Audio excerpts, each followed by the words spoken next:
Meus irmãos, vamos ter aqui hoje mais uma aula da nossa revista Betel.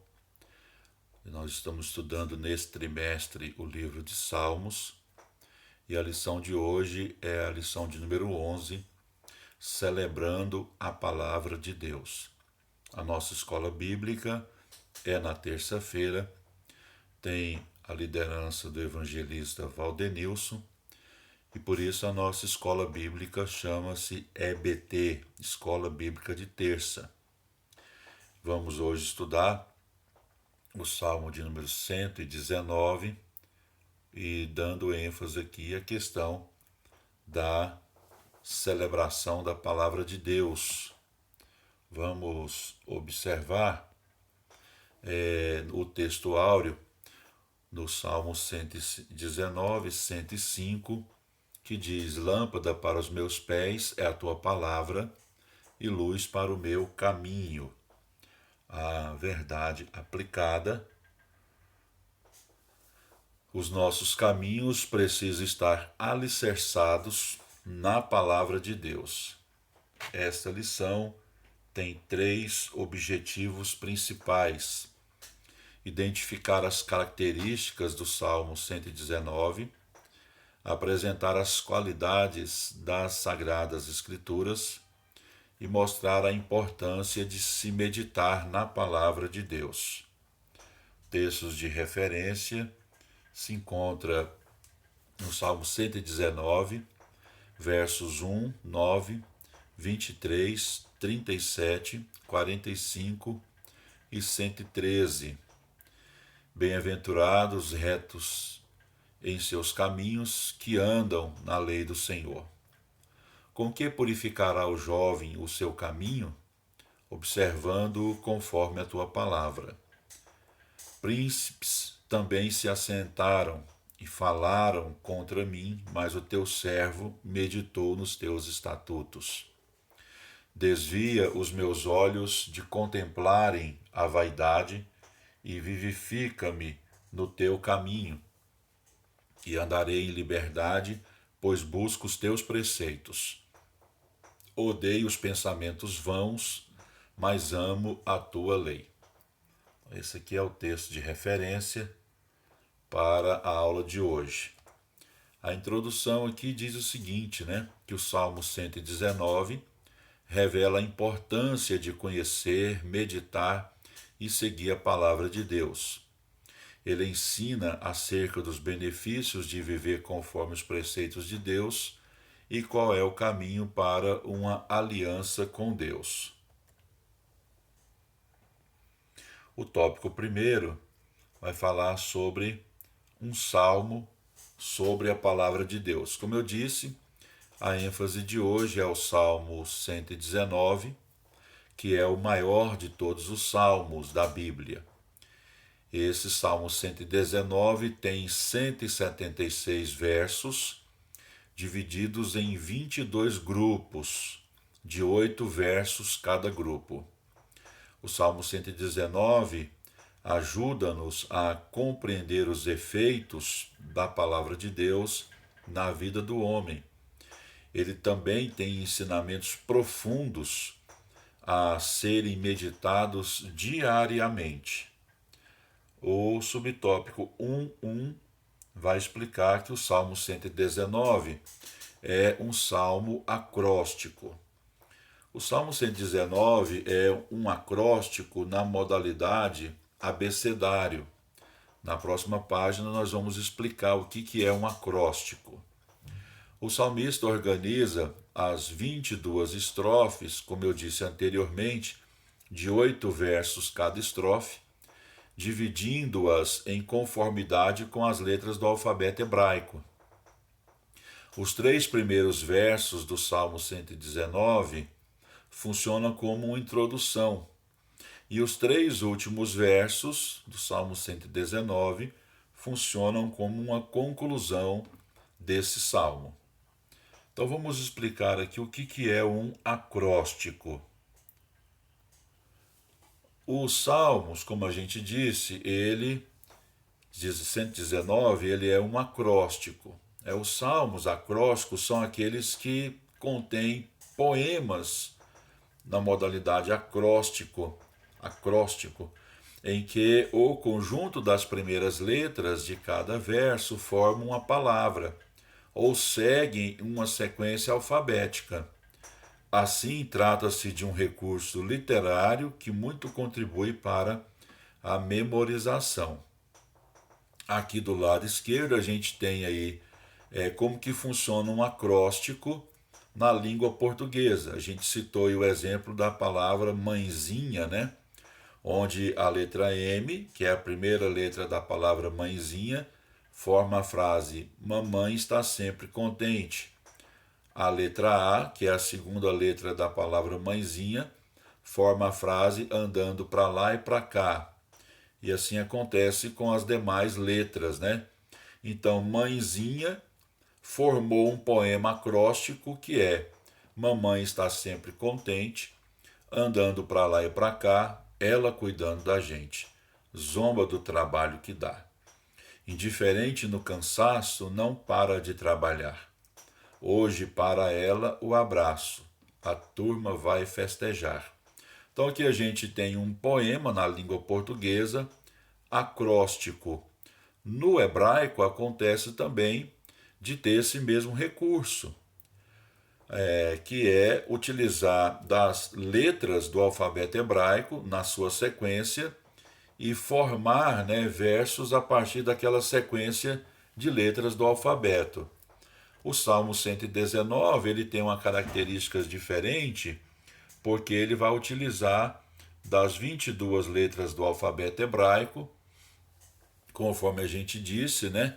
São 22 grupos de 8 versos cada. Então aqui a gente tem o alfabeto hebraico. Na sua Bíblia, lá no Salmo 119, você vai ver que ele está separado de 8 em 8 versículos, cada grupo, e cada grupo de versículos, né, de 8 versículos, tem uma letra hebraica, né, que inicia aquele grupo.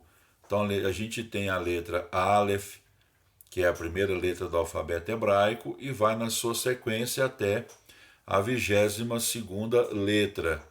Então a gente tem lá o Aleph, Bet, Gimel, Dalet, Re, Vav, Zain, Het, Tet, Yod, Kaf, Lamed, Mem, Nun, Samer, Ain, Pe, Tsadeh, Kof, Resh, Shin e Tav. Então essas são as 22 letras do alfabeto hebraico. E aqui é o Salmo 119, conforme eu já expliquei, ele é o mais bem elaborado de todos os salmos, né? Aqui a gente tem 22 estrofes de 8 versos cada, sendo que todos os 8 versos de cada estrofe começam com a mesma letra do alfabeto. Então essa é a ordem estrutural que dá ênfase ao tema, que é a lei de Deus. Então aqui eu coloquei só o primeiro grupo. Cada grupo tem 8 versos, então o primeiro grupo de 8 versos corresponde a versos que comecem com palavras iniciadas com a primeira letra do alfabeto hebraico, que aqui é o Aleph. Então vocês podem perceber aí que eu até coloquei em vermelho a letra Aleph. Então cada verso desse aí, dos 8 versículos desse primeiro grupo, começou com uma palavra que tenha inicialmente a letra Aleph. O mesmo vai acontecer com o segundo grupo, né, de 8 versos. Cada verso vai começar com uma palavra que tem inicialmente a segunda letra do alfabeto hebraico, que é a letra Bet, e assim sucessivamente, conforme aquelas letras que eu mostrei para os irmãos na página anterior. Então isso aí é o acróstico do Salmo 119 no original hebraico, ok? Então vamos falar aqui um pouquinho sobre as características da palavra de Deus mostradas aqui no Salmo 119. Então o Salmo 119 utiliza-se de 2 termos para designar a palavra de Deus: a lei e o testemunho. Então, lei, lá no hebraico, Torá, lá no Salmo 119, verso 1, né? Fala, e andam na lei do Senhor, né? Então Deus promulgou a sua palavra para regular a conduta do homem. Então, quando o salmista do Salmo 119 chama a palavra de Deus de lei, Torá, ele está falando que Deus tem a intenção, então, de estabelecer regulamentos para que o homem se conduza através deles. Também o salmista chama a palavra de Deus de testemunho, né? A palavra hebraica ed. Lá no Salmo 119, verso 2, bem-aventurados os que guardam seus testemunhos. Quando o salmista diz que a palavra de Deus são testemunhos, ele está dizendo que Deus tem as suas maneiras de agir, né? E a palavra de Deus é prova histórica da existência e das ações de Deus. Vamos para o 1:3. 1:3, o salmista fala acerca da palavra de Deus, chamando-a de mandamentos e estatutos. Então, mandamentos, né? A palavra pakadim, lá no hebraico, pode ser trazido por preceitos, instruções, né? É onde Deus quer que nossa vida seja pautada pelos seus preceitos, pelas suas instruções, conforme está lá no verso de número 4. Tu ordenaste os teus mandamentos. No Salmo 119, também lá no verso 5, chama a palavra de Deus de estatutos, né? A palavra hebraica é Hokim. Salmo 119, verso 5, diz, tomara que os meus caminhos sejam dirigidos de maneira a poder eu observar os teus estatutos. Deus quer que nós observemos, né, as suas ordenanças, porque elas têm valores eternos, não são valores passageiros, né, mas têm valores eternos. Por isso que a palavra de Deus é chamada pelo salmista, aqui no Salmo 119, verso 5, de estatutos. Vamos para o tópico 2. No tópico 2, nós temos aqui, né, algumas qualidades das Escrituras. Uma das qualidades das Escrituras, enunciada no Salmo 119, é que ela é chamada de justiça. Então, essa é uma das qualidades da palavra de Deus, justiça. A palavra utilizada lá no Salmo 119, verso 75, é a palavra tsedek. A palavra tsedek, justiça, está ligada à ideia de legitimidade. Os juízos de Deus não estão amparados apenas na legalidade relativo a seguir determinados procedimentos, mas também está na legitimidade, que é relativa à observação de determinados valores. A lei do Senhor é justa, ela expressa a bondade e a benignidade de Deus para com sua criatura. Ela visa o bem, ela visa construir o caráter do homem. Então, quando o Salmo, no verso de número 75, Salmo 119, qualifica a palavra de Deus como justiça, tem a ver com aqueles valores regulamentares do caráter do homem. Outra qualidade da palavra de Deus é destacada aqui no Salmo 119, está lá no verso de número 103, quando ele usa a expressão hebraica matak, que é a palavra doce, adocicada, né? O verso de número 103 fala, ó, quão doces são as tuas palavras ao meu paladar, mais doces do que o mel à minha boca. Isso fala acerca da palavra de Deus, das suas qualidades, dela não ser amarga, não ser azeda, não ser ácida. Pelo contrário, ela traz contentamento, ela traz alegria, ela não traz peso, mas ela traz alívio. Então, a palavra de Deus, uma das qualidades dela é trazer uma característica, né, de contentamento, de alegria. Vamos para o 2:3. 2:3. Verdade, né? Outra qualidade das Escrituras Sagradas está lá no Salmo 119, 142, é apontar a palavra de Deus como verdade. Então o salmista declara que a lei do Senhor é a verdade. A palavra lá hebraica para verdade é emet. Lá no Salmo 140, lá no verso 142 fala: a tua justiça é uma justiça eterna e a tua lei é a verdade. Então a lei do Senhor não age em falsidade. A lei do Senhor é verdadeira. Seus enunciados estão em conformidade com o fato, com a realidade, com aquilo que foi e com aquilo que será. A palavra de Deus revela a natureza de Deus, revela os aspectos morais de Deus, revela a conduta que o homem deve ter, de modo que, ao seguir a palavra do Senhor, não vai pisar em falso. Então, a palavra de Deus tem uma característica muito importante, que é a questão da verdade, com a realidade, conforme o fato, tanto acerca de Deus, sua natureza e suas obras, quanto a perspectiva humana, que é o dever de viver conforme a verdade de Deus para a sua vida, para que neste viver em verdade, encontre alegria, encontre satisfação na lei do Senhor. Então vamos aqui para o tópico 3. O tópico 3 fala sobre os benefícios das Escrituras. O primeiro benefício que o salmista coloca aqui é a questão da liberdade, né?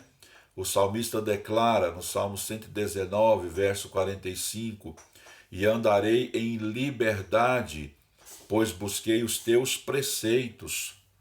Outras versões utilizam algumas expressões como andarei com largueza, viverei à vontade, andarei em liberdade, né? Ou andarei em verdadeira liberdade. Então, alguns têm interpretado essa questão da liberdade que Deus nos dá como uma licença para viver sem regras, sem limites, sem normas. Mas a palavra de Deus não está falando sobre isso, né? Quando a palavra de Deus diz acerca da liberdade ou que somos livres, ela está dizendo que nós éramos escravos, agora alcançamos em Deus uma liberdade, e agora na nossa liberdade nós temos a escolha de voluntariamente nos tornar servos de Cristo. Então nós pegamos a nossa liberdade e a oferecemos ao nosso Senhor, que é Jesus Cristo. O próprio Senhor Jesus falou lá em João 8, 34 a 36. Em verdade vos digo que todo aquele que comete pecado é servo do pecado. Ora, o servo não fica para sempre em casa, o filho fica para sempre.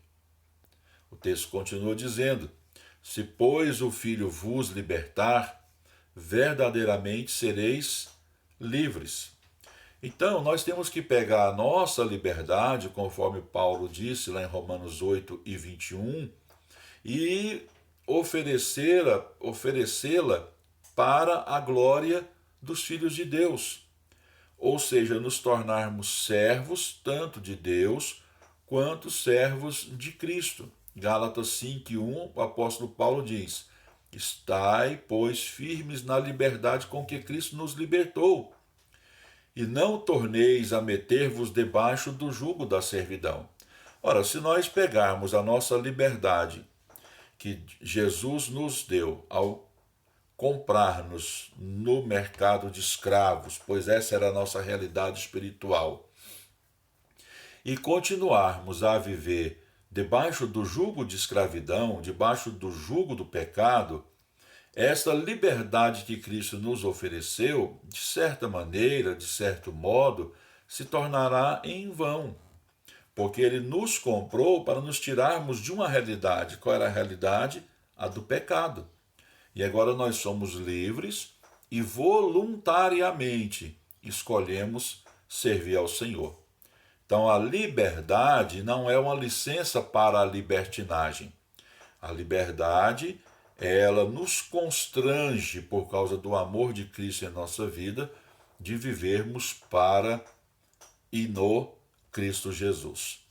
Vamos aqui para o 3.2. Outro benefício das Sagradas Escrituras é a estabilidade. Estabilidade.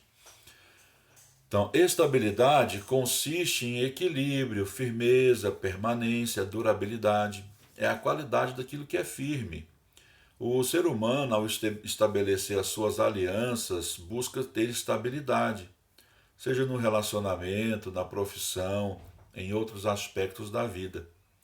No entanto, as relações humanas podem mudar de repente, por diversos fatores. Porém, a relação com Deus é diferente. Um dos grandes desafios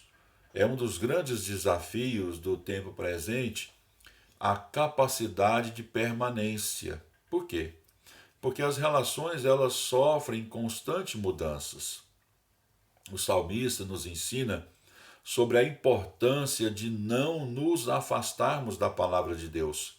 Salmo 119, verso 24, onde ele diz: também os teus testemunhos, que é a palavra de Deus, são o meu prazer e os meus conselheiros. Então, aquele que faz a vontade de Deus sempre permanece. Primeira Epístola de João, capítulo 2, versículo 17. E o mundo passa e a sua concupiscência, mas aquele que faz a vontade de Deus permanece para sempre. Para nós já irmos caminhando para o final da nossa aula, outro benefício, que a palavra de Deus proporciona é proporcionar vida, conforme o verso 25, do Salmo 119, a minha alma está pegada ao pó, vivifica-me segundo a tua palavra. O salmista acreditava que a palavra de Deus é fonte de vida e de renovação. A palavra de Deus é como uma semente que gera nova vida, pois ela é viva. O apóstolo Pedro falou sobre isso na primeira epístola, no capítulo 1 e no versículo 23, quando ele diz: sendo de novo gerados, não de semente corruptível, mas da incorruptível, pela palavra de Deus, viva e que permanece para sempre. Então, em dias difíceis, em dias tenebrosos, devemos recorrer às Escrituras Sagradas e ao seu poder vivificador. Aleluia! Louvado é o nome de Jesus. A conclusão diz o seguinte, que o Salmo 119 nos instrui a respeito da palavra de Deus, demonstrando as qualidades e os benefícios de se atentar para os preceitos da palavra do Senhor.